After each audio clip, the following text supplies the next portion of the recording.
How strong can Hornet get cloakless?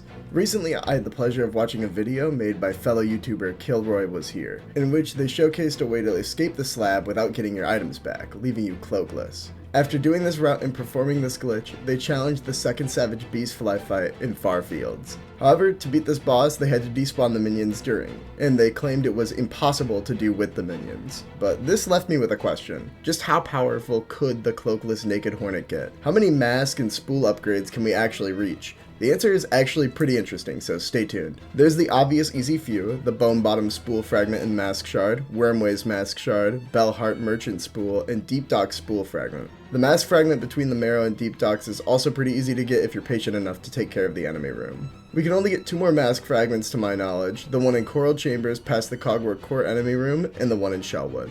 Since the enemy room is pretty tough, I decided to go to Shellwood, gaining a 6 permanent mask, which as far as I know is the most we can get while cloakless. We can get a lot more spool fragments though. If you're fast enough, you can dodge the Cogwork Clapper in the bottom of the core and claim another spool fragment past them, giving you a second extension.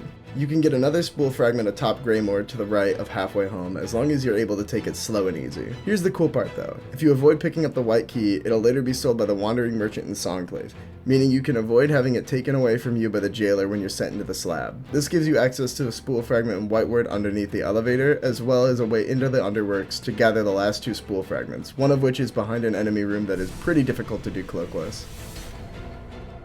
Technically, you might be able to get 2 more spool fragments, but that would require me to do grindy quests, but those 2 are in the slab and from Sherma's Balm for the Wounded quest. But for now, the total looks to be 1 extra mask and 4 spool extensions. Subscribe!